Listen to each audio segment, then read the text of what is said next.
여러분 안녕하십니까? 1월 21일 화요일 MBC 정은뉴스입니다.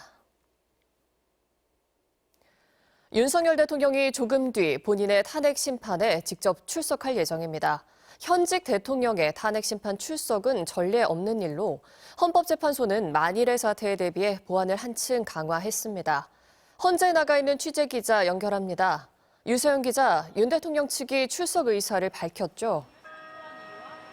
네, 윤 대통령은 조금 뒤 오후 2시부터 열릴 본인의 탄핵 심판 3차 변론기일에 직접 출석할 예정입니다. 윤 대통령의 출석을 한두 시간 정도 앞두고 있는 이곳 헌법재판소는 앞서 서울 서부지법 폭력 사태도 있던 만큼 보안을 한층 강화했습니다. 현재 헌재 경로엔 대통령 경호처 버스가 배치됐고요. 외곽은 심판정 바로 앞까지 경찰 기동대 버스로 차벽이 세워졌습니다. 오늘 헌재에 동원된 경찰력은 기동대 64개 부대 4천여 명입니다.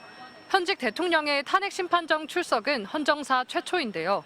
박근혜 또 노무현 전 대통령 때도 당사자의 직접 출석은 없었습니다. 조금 전 대통령 경호처에서 헌재를 찾아 경호 문제를 논의하기도 했는데요. 지난 토요일 구속영장 실질심사 때처럼 윤 대통령이 탄 차량이 지하주차장으로 바로 들어갈 확률이 높아 보입니다. 일반 방청객들과 분리돼 소심 판정에서 대기하다 대심 판정에 출석할 전망입니다. 시민 방청이 가능한 공개 재판이지만 심판정 내부엔 경호처 인력이 배치되진 않을 전망입니다.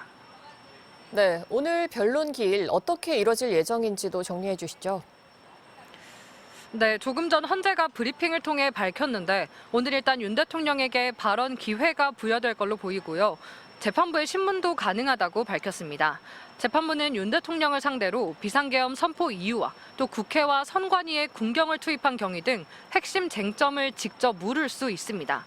헌재 심판 규칙상 피청구인이 출석하면 재판장 신문은 물론 소추위원인 국회 측 신문도 가능합니다.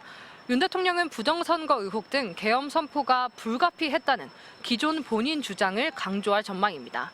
불리한 진술을 거부할 수는 있지만 전체 영상이 녹화되고 또 공개 가능한 만큼 발언 하나하나를 신중히 해야 한다는 부담이 있습니다. 이와 함께 헌재는 어제 윤 대통령 측이 최소 24명의 증인을 신청했다고 밝혔습니다.